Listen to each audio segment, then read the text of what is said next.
அவங்க செத்து போக நான் நினைக்கல.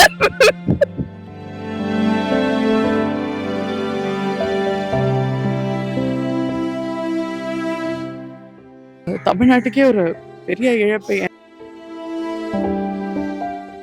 படம் எடுக்கிறது ரொம்ப ஈஸி, அதை ரிலீஸ் பண்றது ரொம்ப கஷ்டம். அவரு நிறைய ஆசைப்பட்டாரு சினிமால சாதிக்கணும். அவரால்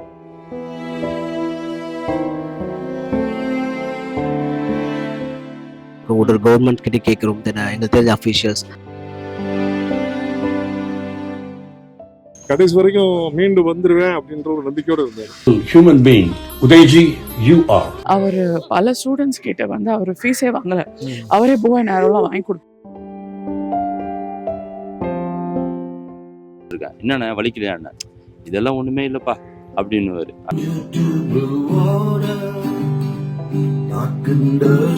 வெறும் ஒரு பேப்பர் பென்சிலோட போயிட்டு தன்னுடைய புது பயணத்தை தொடங்கலாம்னு இருந்தார். கின்னஸ் ரெக்கார்டு பண்ணும்போது ஒவ்வொரு லெட்டர் போடுவாரு.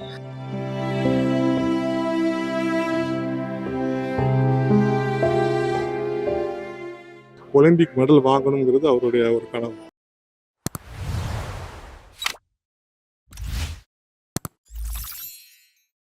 ஒயிட் ஹவுஸ் மீடியா நேயர்களுக்கு வணக்கம். ஷீஹான் ஹுசைனி நடிகர், வில்வித்தை பயிற்சியாளர், கராத்தே பயிற்சியாளர், ஓவியர், இந்த மாதிரி பல பரிமாணங்கள் கொண்ட ஒரு நபர். சில வாரங்களாக அவருக்கு வந்து ஒரு பிளட் கேன்சர் ட்ரீட்மெண்ட் எடுத்துகிட்டு இருந்தார். நிறைய பேர் அவருக்கு வந்து நிதியுதவியெல்லாம் நேரில் போய் செஞ்சுட்டு இருந்தாங்க. தன்னுடைய கடைசி ஆசையாக அந்த வில்வித்தை, கராத்தே மாணவர்களுக்கு பயிற்சி கொடுக்கக்கூடிய அந்த இடங்களை அவரை சார்ந்த நபர்கள், இப்போ பவன் கல்யாண் அவர்கள்லாம் வந்து விலைக்கு வாங்கி அதை தொடர்ந்து ஒரு பயிற்சி மையமாகவே நடத்திட்டு வரணும், இந்த மாதிரி ஏகப்பட்ட ரிக்வஸ்ட் வச்சுருந்தாரு. தன்னுடைய உடலை ராமச்சந்திரா மெடிக்கல் யூனிவர்சிட்டிக்கு தானமாக கொடுக்கணும், அங்கே இருக்கக்கூடிய ஸ்டூடெண்ட்ஸ் வந்து பயன்பெறணும், தன்னுடைய உடல் உறுப்புகளை வந்து தானம் பண்ணணும், இந்த மாதிரி ஏகப்பட்ட ரிக்வஸ்ட் அவர் வச்சுருந்தாரு. இன்னைக்கு அதிகாலையில் 1:45 மணி மாதிரி அவர் இயற்கை எழுதியிருக்காரு. பெசன் நகரில் இருக்கக்கூடிய அவருடைய இல்லத்தில் அவருடைய உடல் வைக்கப்பட்டிருக்கு. இன்றைக்கி சாயங்காலம் ஒரு 6 மணி அளவில் அவருடைய சொந்த ஊரான மதுரைக்கு கொண்டு சென்று அவருக்கு இறுதி சடங்கு நடக்கிறதா தகவல் வந்திருக்கு. இங்கே வந்து அவர்கிட்ட வில்வித்தை கற்றுக்கிட்டு பலனடைஞ்ச பல மாணவர்கள் நின்றுட்டு இருக்காங்க. கராத்தேல அவர்கிட்ட ட்ரைனிங் எடுத்து பயன்பெற்ற பல மாணவர்கள் இங்கே நின்றுட்டு இருக்காங்க. அவருடைய உறவினர்கள், நண்பர்கள், இந்த மாதிரி ஏகப்பட்ட பேர் இங்கே இருக்காங்க. அவங்க கிட்டெல்லாம் போய் ஹுசைனி எந்த அளவுக்கு அவங்களோட வாழ்க்கையில தாக்கத்தை ஏற்படுத்தியிருக்காரு அப்படிங்கிறத கேட்டு தெரிஞ்சுக்கலாம் வாங்க.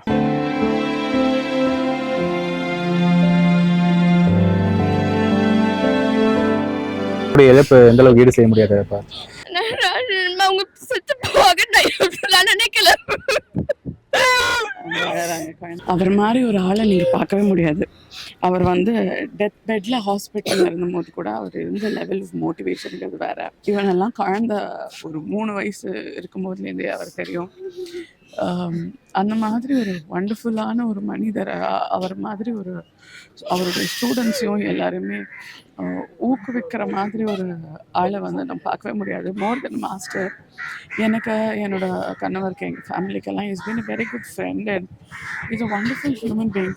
அவர் மனதளவில் வந்து அவரை மாதிரி ஒரு மோட்டிவேட்டடான, அவரை மாதிரி ஒரு பாசிட்டிவான ஒரு நல்ல மனுஷனை வந்து பார்க்கறது ரொம்ப கஷ்டம்.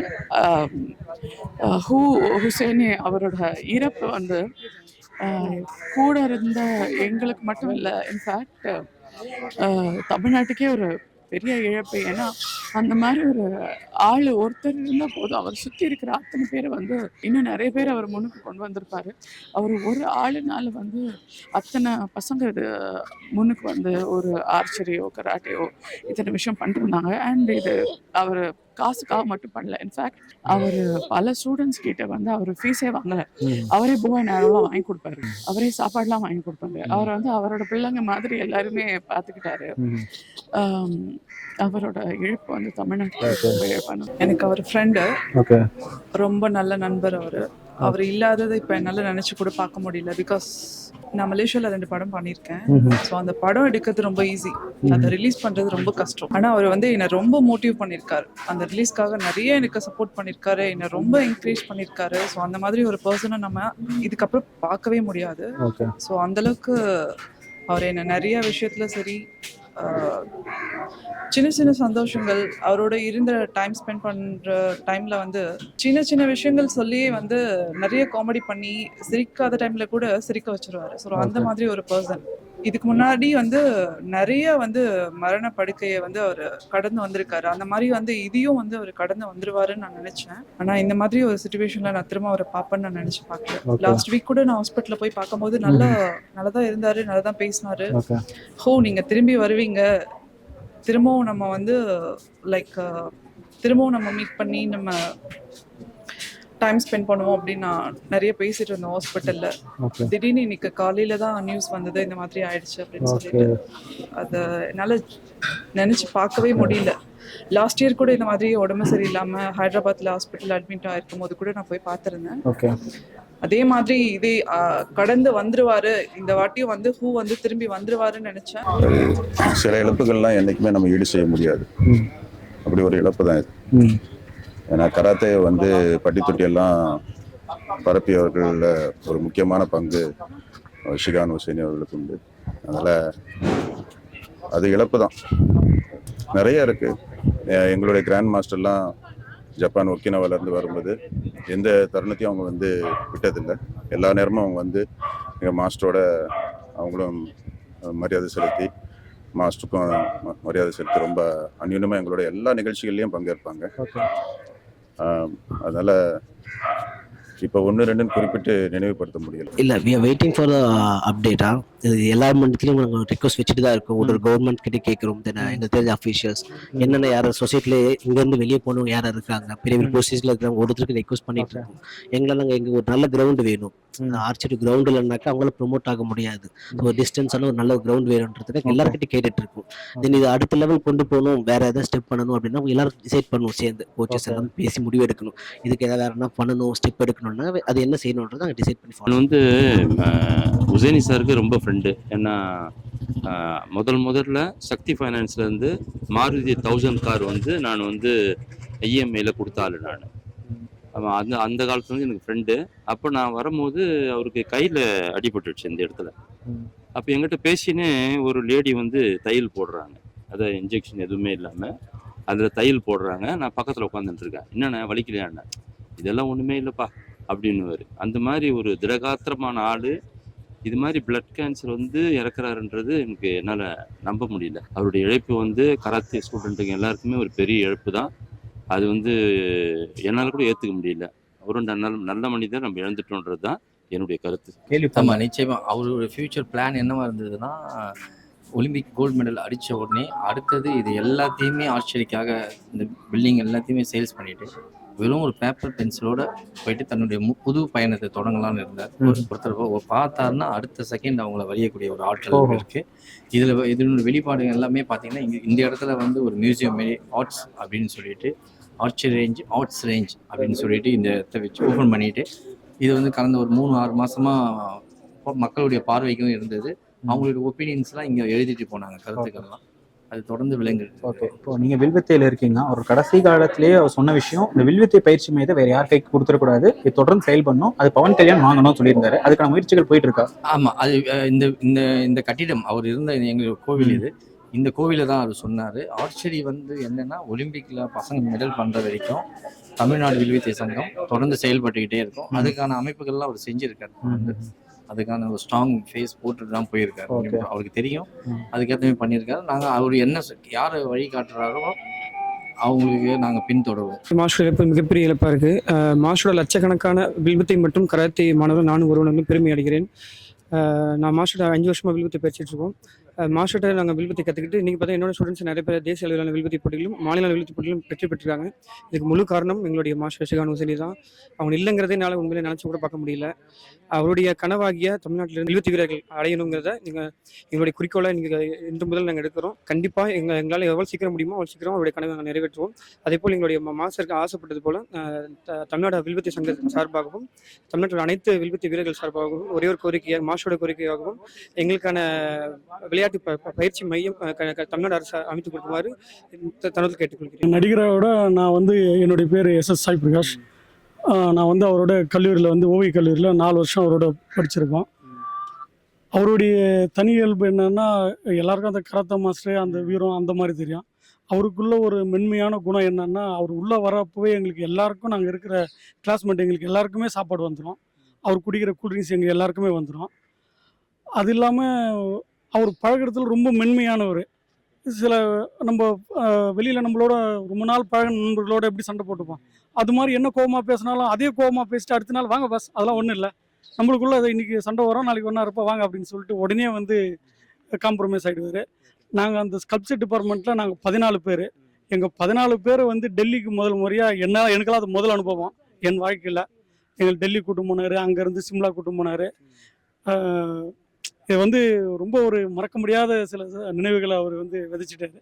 அது என்றைக்குமே இந்த உலகத்தில் வந்து எங்களோட நாங்கள் இருக்கிற வரைக்கும் கலந்து தான் இருக்கும். உசேனி மாஸ்டர் ஸோ அவர் வந்து ஒரு நடிகரா நீங்க எந்த அளவுக்கு ரசிச்சிருக்கீங்க? நடிகரா நான் பேசிக்கலி நான் விஜய் ஃபேனு. பத்ரியில் அவர் விஜய்க்கு கொடுத்த ட்ரைனிங்கு அதெல்லாம் எனக்கு ரொம்ப பிடிக்கும். அதில் நிறையா கிக் பாக்ஸிங் இதெல்லாம் சொல்லியிருப்பாரு.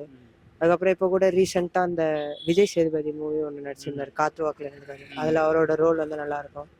நல்லா ஹம்பிள் பர்சன், நல்லா பேசுவார். அப்பா கிட்ட என்கிட்ட எல்லாரையும் சகஜமாக ஒரே அவர் நேர்லேயுமே வந்து நல்ல ஸ்ட்ரிக்டான மாஸ்டர், நல்லா சொல்லி தருவார். ஆனால் ஜாலியான டைப்பு, நல்லா பேசுவார். கூப்பிட்டா நல்லா பேசுவார். அந்த ஒரு என்ன சொல்கிறது, ஒரு பெரியவன் சின்ன பெல்ட்டு, ஒயிட் பெல்ட்லேருந்து எல்லாரும் பெல்ட்டு கூட சாதாரணமாக கை போட்டு வா என்ன பிரச்சனை எல்லாமே பேசுவார். ரஜினிகாந்த் கூட நடிச்ச படம் எல்லாம் ஆமா. என்னுடைய ஆசான் குரு எனக்கு கராத்தே மாஸ்டர். ஒரு மொதல் 10 பிளாக் பெல்ட்டில் ஒரு பிளாக் பெல்ட் நாங்கள் மதுரையில் அவரோட ப்ராக்டிஸ் பண்ணோம். எல்லா வகையிலுமே ஆசானாக இருக்கிறாரு. அவரோட இழப்பு மிகப்பெரிய இழப்பு தான் கலைத்துறைக்கு எல்லாத்துக்கும். ஒரு உன்னதமான ஒரு தனித்தன்மையான ஒரு மனிதர். நிறைய பேரை இன்ஸ்பயர் பண்ணியிருக்காரு, இளைஞர்களை இன்ஸ்பயர் பண்ணியிருக்காரு. அவர் எல்லா துறைகள்லையுமே கரை காணணும்னு நினைக்கக்கூடியவர். சினிமா பற்றி நிறைய தெரியும். அவர் நிறைய ஆசைப்பட்டார் சினிமாவில் சாதிக்கணும்னு, அவரால் முடியல. அதை வந்து கராத்தேலையும் வில்வித்தையிலையும் இப்போ நல்லா பண்ணிக்கிட்டு இருந்தார். வில்வித்தையில் குறிப்பாக சொல்ல போனால் ஒலிம்பிக் மெடல் வாங்கணுங்கிறது அவருடைய ஒரு கனவு மட்டுமில்ல, அதுக்காக தான் உழைச்சிட்டு இருந்தார் அவர். ஒரு மாதத்துக்குள்ள எல்லாம் அவருடைய இறுதி வந்துருச்சு. அவருக்கு அந்த பிளட் கேன்சர் வந்திருக்குன்னு தெரிஞ்சோடனே சில வாரங்கள் ஹாஸ்பிட்டல்ல இருந்தாரு. ஸோ அந்த தருணங்கள்ல வந்து அவர் சந்திக்கிறதுக்கான வாய்ப்பு உங்களுக்கு கிடைச்சதா? இல்லை, நான் அவர்கிட்ட தொடர்பில் தான் இருந்தேன். அவர்கிட்ட குடும்ப நண்பர். நான் குடும்ப நண்பர்னு எனக்கு எல்லாமே அவர் தான். ஓகே. நிறையா என்னுடைய பிரதர் எல்லாமே சொல்லாது. அது ஒரு வாரமாக யாரையுமே சந்திக்கல. ஒரு வாரமாக யாரையும் சந்திக்கல. நிறைய ஃபேஸ்புக் போஸ்ட் இப்போ தான் வந்துக்கிட்டு இருக்கு. ஓகே. ஆனால் ஒரு முடிவு தெரிஞ்ச ஒரு மனிதர். இது வரைக்கும் மரணம்ங்கிறது யாருக்கும் தெரியாமல் வரும்னு சொல்லுவாங்க. அவர் முடிவு அவருக்கு தெரிஞ்சிருந்துச்சு, அதுக்கு தயாராகிட்டார். ஃபார் சேல் போர்டு கூட அவர் இருக்கும்போது போட்டது அது வைக்கணுங்கிற முடிவு பண்ணார். யார் யாருக்கு கொடுக்கணுங்கிற முடிவு பண்ணார், என்ன நடக்கணுங்கிற முடிவு பண்ணார். ஆசைகள் ஏதாவது உறுதியாக இருந்தார். கடைசி வரைக்கும் மீண்டு வந்துடுவேன் அப்படின்ற ஒரு நம்பிக்கையோடு இருந்தார். முதல்ல 1990 வந்து முதல்ல ஒயிட் பெல்ட்டுக்கு உள்ளே போகும்போது முதல்ல அவரை சந்திக்கிறதுக்கு ஒரு முதல் வாய்ப்பு நான் வந்து கராத்தேல எக்ஸர்காய் கராத்தேன்னு முதல்ல ஆரம்பிச்சு இசென்ட்ரியோ கராத்தேன்னு ஆரம்பத்தில் கொண்டு வந்தார். அங்கே சென்சாய் பொன் பால்ராஜ்னு ஒருத்தரோட அறிமுகத்தில் நான் வந்து உள்ளே வந்தேன் 1990. அன்னைக்கு முதல்ல எனக்கு என்ன இன்ஸ்பிரேஷன்னா, ஸ்ரீகாந்த் ஐயா வந்து முதல்ல உசைனி எங்களுக்கு ஃபஸ்ட்டு இம்ப்ரெஷன். நான் வந்து கொஞ்சம் ரொம்ப பொலிட்டாக ஒன்றும் இல்லாத மாதிரி, ஒரு தைரியம் இல்லாத ஒரு மாணவனாக தான் இருந்தேன். பெல்ட் வாங்கும்போது அன்னைக்கு இவர் புறப்பட்டு வரும்போது அங்கே வந்து டோர்னமெண்ட்டுக்கு பெல்ட்டே இல்லாமல் இருந்தது. அந்த சூழ்நிலையில் நான் அப்போ கொஞ்சம் டெய்லரிங் தெரியும். அந்த டெய்லரிங் வந்து பண்ணதுக்கு ஒரு 90 ஸ்டூடெண்ட்ஸ் அங்கே வந்து டோர்னமெண்ட்டு நடத்தினாங்க. அந்த 90 ஸ்டூடெண்ட் நடத்தும் போது நான் வந்து பெல்ட்டு தைச்சி கொடுக்கறதுக்காக என்னை வந்து அங்கே உள்ள சென்சாய் வந்து 2 நாள் இருந்தோம். பெல்ட்டுக்கு நான் வந்து முதல்ல இன்ஸ்பயர் ஆகணும். ஆனால் அங்கே கிளாஸில் வந்து நான் தான் ஃபஸ்ட்டு ஸ்டூடெண்ட்டாக இருந்தேன். டோர்னமெண்ட்டோ ஃபைட்டோ கராட்டே எல்லாத்துலேயும் வந்து கட்டாஸ்லாம் போடும்போது நான் தான் ஃபஸ்ட்டு ஸ்டூடெண்ட்ஸாக இருந்தேன். ஆனால் எக்ஸாமுக்கு தயாராகும்போது என் காலெலாம் வீங்கி போச்சு 2 நாளில் ஸ்டிச்சிங் பண்ணி. அப்போது எல்லா ஸ்டூடெண்ட்ஸும் ஓடி போகிறாங்க. அம்பாசமுத்திரத்துலேருந்து பாபநாசம் சைடு எல்லோரும் ஓடி போகும்போது நான் நடக்க முடியாமல் ஒரு இடத்துல உட்காந்துட்டேன். ஃபஸ்ட் டைம் இவர் காரில் வந்து மேடத்தோட ஒய்ஃபோடு வந்தாங்க. சென்ஸாக எல்லோரும் வரும்போது என்னை வந்துட்டு, ஏன் அந்த ஸ்டூடெண்ட் மட்டும் உட்காந்துருக்கிற முதல்ல கூப்பிடுங்கண்ணா. அன்னைக்கு தான் அவரை ஃபஸ்ட்டு நான் பார்க்குறேன். படத்தில் பார்த்துருக்குறோம், மற்ற வந்து டோர்னமெண்ட் இதில் முதல்ல பார்க்கும்போது அவர் வந்து என்னை முதல்ல அந்த ஸ்டூடெண்ட் முதல்ல வீட்டுக்கு போக சொல்லுன்னாரு. உடனே தான் அந்த சென்சாய் சொன்னார், பையன் 2 நாளாக வந்து ரொம்ப கஷ்டப்பட்டிருக்கிறான், முதல்ல அவர் பாருங்கன்னாரு. உடனே நிப்பாட்டுங்க முதல்லன்னார். காரை வந்து ரிவர்ஸில் எடுத்துகிட்டு வந்து என்னை அவரோட பக்கத்தில் உட்கார கூட்டிகிட்டு போய் எக்ஸாமுக்கு டோர்னமெண்ட்டு ஒரு மலையடிவாரத்தில் ஒரு தென்னந்தோப்பில் நடந்தது. தென்னந்தோப்பில் நடக்கும்போது முதல்ல போனோடனே என்னை இளநீர் குடிக்க வச்சுட்டு அவர் first 5th dan black belt வாங்கியிருந்தார் இசன்ட்ரியோ கராட்டேல. அந்த கராட்டேல வாங்கினது முதல்ல ஆல்பத்தை காமிச்சு என்னை இன்ஸ்பயர் பண்ணார். தைரியமாக இருக்கணும், நீ என்னைக்குனாலும் பயப்படக்கூடாது, எதுக்கு பயப்படுற சொல்லு, கால்லாம் ஒரு வலின்னு நினைக்கக்கூடாதுன்ட்டு அந்த டோர்னமெண்ட்டில் எனக்கு எக்ஸாம் ஃபைட்டிங் பண்ணி எல்லாத்தையும் சொல்லி கொடுத்து தைரியத்தை ஊக்குவிச்சார். ஆனால் இன்னைக்கு வரைக்கும் அவரோட இன்ஸ்பிரேஷன் தான். எங்கே போனாலும் முதல்ல அவரை தான் எடுத்துக்கிடுவேன். எதை பார்த்தாலும் அவரோட யூடியூப்ல இருந்து இங்கே கராட்டேலேருந்து நிறைய 4-5 வருஷமாக அவர்கிட்ட இருந்தேன். ஸோ அவர் ஒவ்வொரு தடவையும் எனக்கு வந்து அவரோட கோல்டு மெடல் வாங்கும்போதோ கின்னஸ் ரெக்கார்டு பண்ணும்போது ஒவ்வொரு லெட்டர் போடுவார். அவங்க அம்மா இறப்பு கூட எனக்கு லெட்டர் போட்டு நிறைய கம்யூனிகேட் பண்ணுவார். ஒரு ஸ்டூடெண்ட்ஸாக நினைக்காம தன்னை வந்து தன் பையன் மாதிரியே எல்லாத்தையும் கேர் பண்ணி பார்த்தாரு. இன்னைக்கு இழப்பு ரொம்ப வருத்தத்தை கொடுக்கறது. ரொம்ப நன்றிங்க. பெரும் ஜோதி தனிப்பெரும் கருணை அருள்பெரும் ஜோதி. நாங்கள் வண்ணாரப்பேட்டையிலேருந்து வரோம், வள்ளலார் வீட்டிலேருந்து வந்திருக்கிறோம். வள்ளலார் வீட்டுக்கு அவர் வந்து இந்த பாரதி அம்மா அதில் வழிபாட்டில் இருக்கிறாங்க. இந்த ஐயா கிட்ட வந்து அவங்க பையன் பேரன் வந்து கிளாஸ் எடுக்கிறான். அவர் எந்த ஒரு மதமும் பார்க்காத, எந்த ஒரு ஜாதியும் பார்க்காம, வள்ளல் பெருமானும் ஒரு கடவுள், அவரே நம்ம வணங்கலான்னு சொல்லி வந்து அங்கே இருக்கிற விபூதியை எடுத்து அவர் நெத்தியில எனக்கு வைங்க அப்படின்னு சொல்லி சொல்றாரு. ஆனா இந்த பிறவியில அவரு வள்ளல் பெருமானுடைய கால் வச்சதுனால அடுத்த பிறவியும் தொடர்ச்சி எதில் விட்டுட்டு போறாரோ அதை மறுபடியும் அவர் துவக்குவார். அந்த மாதிரி விஷயம் தான் வள்ளலார் விஷயம். அவர்கிட்ட வந்தாலும் யாரா இருந்தாலும் எந்தெந்த விஷயம் நம்ம பாடமா கத்துக்கிறோமோ அந்தந்த விஷயத்தை இந்த பிறவில இருந்து அடுத்த பிறவில அதுல இருந்து தொடக்கி அவங்க மறுபடியும் வந்து சாகாவரம் பெறலாம். வள்ளல் பெருமான் சொன்ன மாதிரி நம்ம உயிர் திரேகத்தை நம்ம அழிக்க வேண்டியதில்லை, அழியாத திரேகம் இது, சாகாவரம் எடுக்கலான்னு ஐயா சொல்றாரு. இதுதாங்க. மாணவர்களுக்கு எல்லாருக்குமே ரொம்ப வருத்தமாக இருக்குது. வெளியில் அலுவலகம் தவிர உள்ளுக்குள்ளே அவ்வளோ கஷ்டம் பண்ணிகிட்டு இருக்கோம். மாஸ்டர் வந்து இறப்பது பெரிய இது, எங்கள் எல்லாருக்கும் ரொம்ப குறைய இதாக இருக்குது. அவர் மீண்டும் வந்துடுவார்னு நினச்சோம். பட் நேற்று வரைக்கும் நாங்கள் எதிர்பார்த்தது இதாகி போச்சு. அவரில் மாஸ்டர் இல்லாத எங்களுக்கு பெரிய இதுவாக இருக்குது. நாங்கள் எல்லாருமே வந்து அவரோட இன்ஸ்பிரேஷன் தான், எங்களுக்கு மோட்டிவேஷன் அவர் தான் எல்லாத்துக்குமே. இன்றைக்கி இப்படி இருக்கோன்னா எத்தனை பேருக்கோ கிளாஸ் வச்சு கொடுத்து லோகலை செட் பண்ணி கொடுத்து நிறைய பேர் பண்ணியிருக்காங்க. பட் எங்களுக்கு ஒரு இது இதாக இருக்குது. ஸோ இன்றைக்கி ஒரு 5 மணிக்கு எடுக்கிறாங்க, மதுரை கொண்டு போகிறாங்க. எங்களுக்கு ஒரு ஏன்னா நம்ம மட்டும் அவரால் எல்லோரும் நிறைய ஸ்டூடெண்ட் வந்து ஆர்ச்சரி சரியாக இருக்கட்டும், கராட்டே இருக்கட்டும், ஸோ அவங்க வந்து நல்லா இது பண்ண. என் பேர் ரென்ஷி மீரான். ஸோ நாங்கள் வந்து 6th டான் பிளாக் பெல்ட் என்னுடைய மாணவர்கள் எல்லாமே லோகநாதன். ஸோ எல்லாருமே கராத்திலேருந்து எல்லாருமே வந்து இங்கே இந்த இடம் வந்து ஹைக்கமாண்டில் பெரிய இது, அது நிறைய பேர் ட்ரெயின் பண்ணியிருக்காங்க. பட் அவரெல்லாம் குறைந்தைங்களுக்கு ஆச்சு. ஹுசைனி அவருடைய உறவினர்கள், நண்பர்கள், மாணவர்கள் இவங்க எல்லார்கிட்டையுமே கேட்டோம்.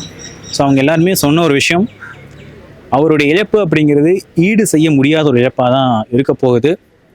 He will be remembered for ever அப்படிங்கிறதான் வந்து எல்லாருமே சொன்ன ஒரு விஷயமா இருக்குது. அவர் கடைசியாக வச்ச ரிக்வெஸ்ட், அவருடைய பயிற்சி மையத்தை பவன் கல்யாண் அவர்கள் வந்து விலைக்கு வாங்கி தொடர்ந்து அது பயிற்சி மையமாக செயல்படுத்த வைக்கணும் அப்படிங்கிறத ஒரு ரிக்வஸ்ட்டாக இருந்துச்சு. அண்ட் கடைசி காலகட்டத்தில் கூட பவன் கல்யாணை பார்க்கணும், தமிழக வெற்றி கழகத்துடைய தலைவர் விஜய் அவர்களை பார்க்கணும் அப்படின்னு சொல்லிட்டு அவரோட கடைசி ஆசையாக இருந்துச்சு. ஆனால் யாருமே எதிர்பாராத விதமாக அவர் வந்து இன்னைக்கு அதிகாலையில் ஏற்கி எழுதிட்டாரு. அவரோட ஆத்மா சாந்தி அடையணும்னு சொல்லிட்டு ஒயிட் ஹவுஸ் மீடியா சார்பாக நம்ம பிரார்த்தனை பண்ணிக்கிறோம்.